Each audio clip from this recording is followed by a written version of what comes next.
अयोध्या, राम मंदिर, राम जन्मभूमि, जिसके लिए लाखों कार सेवकों ने अपने ऊपर लाठियां बर्दाश्त की, लाखों राम भक्तों ने अपने सीने पर गोलियां खाई, सड़कों पर आंदोलन किया गया और जब फिर वो दिन आया, राम मंदिर बनकर तैयार हुआ और अयोध्या की एक अलग चमक धमक शोभायमान होने लगी।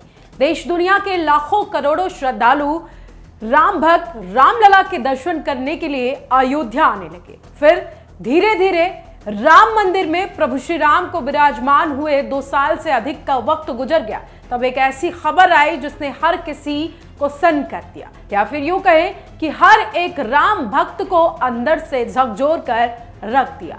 राम मंदिर से चढ़ावा चोरी की खबर ने भक्तों को अंदर तक खिलाकर रख दिया। अब जैसे ही यह खबर सामने आई तो समाजवादी पार्टी ने इसमें 2027 के लिए एक राजनीतिक मुद्दा ढूंढ लिया। आज तक राम मंदिर की चौखट पर कदम भी नहीं रखने वाले समाजवादी पार्टी के मुखिया अखिलेश यादव इस मुद्दे पर लगातार योगी सरकार को घेरने में लगे हुए हैं। लेकिन जल्द ही ये दांव उन पर ही भारी पड़ गया जब उनकी मंशा पर योगी आदित्यनाथ ने सवाल उठा दिया। आपने इधर कुछ समाचार सुने होंगे, आपने देखा होगा कांग्रेस और समाजवादी पार्टी अचानक सक्रिय हो गई, अचानक सक्रिय हुई। और सक्रिय क्यों हुई? जो जन्मजात अयोध्या को कोसने वाले लोग थे, खानदानी अयोध्या को कोसने वाली पार्टियां थीं, उनको एक मुद्दा मिल गया। चुनाव से पहले चढ़ावा चोरी की इस घटना को लेकर जिस तरह से अखिलेश यादव मुखर होकर बोल रहे हैं, उस पर मुख्यमंत्री योगी आदित्यनाथ नहीं बल्कि मीडिया रिपोर्ट्स के मुताबिक अयोध्या के जगत गुरु स्वामी करपात्री महाराज ने भी सवाल खड़े कर दिए हैं और सीधे अखिलेश यादव को कटघरे में लाकर कहा कि उन्हें कैसे पता चला कि राम मंदिर में चोरी हुई है। अगर वो नहीं बता पा रहे हैं तो उन पर मुझे संदेह है अखिलेश ने चंदा चोरी करवाई है। इतना ही नहीं, जगत गुरु स्वामी करपात्री महाराज ने तो यहां तक कह दिया कि अखिलेश यादव अगर नहीं बता पा रहे तो निश्चित मैं मानूंगा कि इस चोरी में अखिलेश का हाथ है, अखिलेश संदिग्ध है। साथ ही श्राप भी दिया कि अगर इस मामले में आपका हाथ है तो निश्चित तौर पर आप दंड के भागी होंगे। आपको याद होगा कि 1966 में हुए बाबरी विध्वंस में कार सेवा करने वाले जगत गुरु करपात्री महाराज ने एक बार इंदिरा गांधी को भी श्राप दिया था, लेकिन अब जगत गुरु करपात्री महाराज ने 27 में होने वाले यूपी विधानसभा चुनाव पर भी एक बड़ा ऐलान कर दिया है। उन्होंने कहा कि अगले 50 साल तक कांग्रेस और समाजवादी पार्टी जैसी विपक्षी पार्टियां सत्ता में नहीं आने वाली।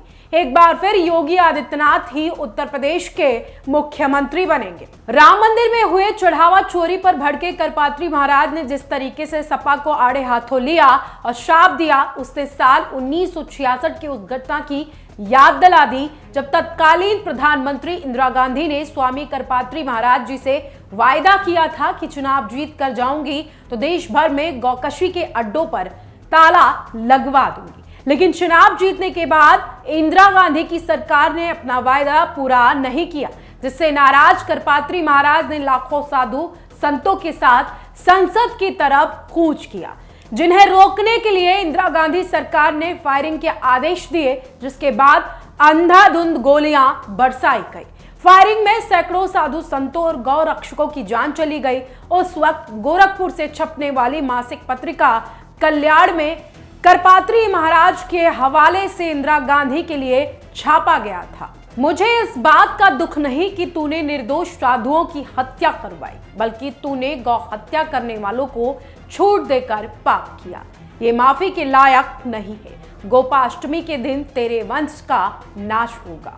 अब देखिए, इस श्राप के बाद इंदिरा राज में जो हुआ ये खौफनाक हत्याकांड आज भी लोगों के जहन में जिंदा है। यकीन तो नहीं होता, लेकिन साधु सुनील शास्त्री को ही सुन लीजिए, आखिरकार सच्चाई क्या है। रामचंद्र वीर ने गोहत्या के लिए आंदोलन किया था, अनशन की थी। 184 दिन अनशन चला था दिल्ली में। तब प्रभुदत्त ब्रह्मचारी और करपात्री जी महाराज ने गोहत्या आंदोलन चलाई थी।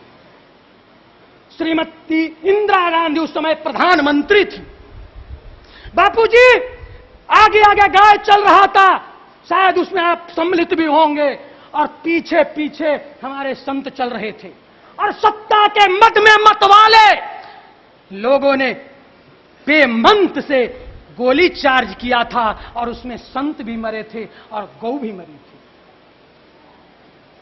कृपात्री जी महाराज का वह विज्ञप्ति, उस समय मीडिया नहीं थी, उस समय पेपर मीडिया थी, आर्यावर्त और केसरी में छपा था, कल्याण गौ अंक विशेषांक निकाल के देखो। उस समय करपात्री जी ने हाथ जोड़कर कहा था, हे सत्ता के अधीनों, हमारे पूर्वजों ने संविधान स्वीकार किया है, उसमें भी मेरा भी हक है, मैं भी भारत का नागरिक हूं, आपने संतों को मारा, जाओ हम संतों का खून माफ करते हैं, लेकिन याद रखना एक गाय की हत्या हुई, जाइए आपका कुल का नाश गोपाष्टमी तिथि में होगा। सब लोग भूल गए, मैं नहीं भूला, मैं नाम दे रहा हूं। अब संजय गांधी मरे आकाश में, तिथि था गोपाष्टमी, इंदिरा मरी आवास में, तिथि था गोपाष्टमी, राजीव मरे मद्रास में, तिथि था गोपाष्टमी। एक वक्त वो था जब करपात्री महाराज ने देश की प्रधानमंत्री इंदिरा गांधी को श्राप दिया था, जिसके बाद क्या हुआ वो देश जानता है। और अब राम मंदिर में हुई चढ़ावा चोरी के बाद जिस तरह से जगत गुरु करपात्री महाराज ने अखिलेश यादव को श्राप देते हुए कहा कि अगर इस मामले में आपका जरा भी हाथ है तो निश्चित तौर पर आप दंड के भागी होंगे, उसने एक बार फिर देश प्रदेश के लोगों को चिंता में डाल दिया है कि कहीं इंदिरा गांधी वाला हाल समाजवादी पार्टी का ना हो जाए। हालांकि करपात्री महाराज ने यह श्राप अखिलेश के वंश के नाश का नहीं दिया, लेकिन यह श्राप उन्होंने सपा की चुनावी हार को लेकर जरूर दिया, और यहां तक कह दिया कि अगले 50 साल तक समाजवादी पार्टी चुनाव नहीं जीतेगी। उनके श्राप पर आपका क्या कुछ कहना है? आप अपनी राय को कमेंट सेक्शन में जरूर बताएं। वीडियो पसंद आए तो लाइक शेयर करना ना भूलें।